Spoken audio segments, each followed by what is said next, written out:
Alors, pourquoi des offrandes, des aumônes, des dons à l'Église ne peuvent pas te sauver?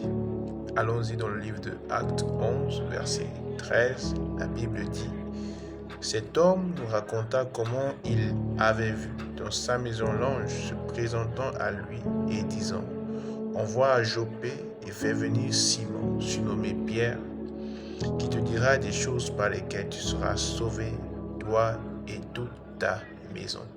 Amen. Alors, cet homme dont la Bible parle, c'est Corneille. Corneille, lorsque vous lirez au chapitre 10 de Actes, vous verrez que c'est un homme qui faisait beaucoup d'aumônes, qui faisait beaucoup d'offrandes, qui faisait beaucoup de dons à l'Église. C'était un homme vraiment qui craignait Dieu, mais il n'était pas sauvé. Voilà pourquoi Dieu a envoyé vers lui un ange afin de lui dire: va, envoie des hommes pour appeler Pierre et qui te diront des choses par lesquelles tu seras sauvé, par lesquelles tu pourras être sauvé. Donc, malgré ces aumônes, malgré ces offrandes, malgré ces dons à l'Église, il n'était pas sauvé.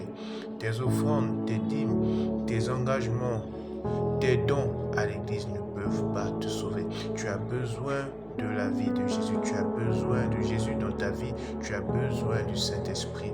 Lorsque tu vas lire encore dans le livre de Actes des Apôtres, au chapitre 10, tu vas lire que lorsque Pierre finalement est allé dans la maison de Corneille, alors que Pierre parlait à Corneille et à tous ceux qui étaient dans sa maison, l'Esprit de Dieu est descendu sur eux.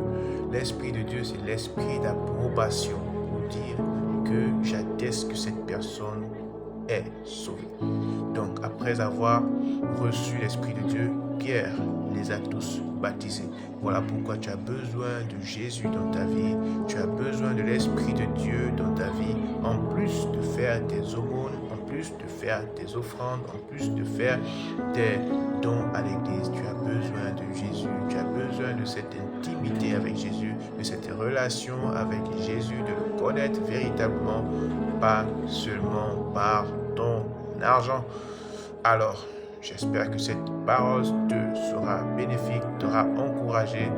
Et si tu n'as pas encore donné ta vie à Jésus, je t'encourage fermement, vivement, donne ta vie à Jésus et sois sauvé, sois béni, sois encouragé, sois fortifié. Amen.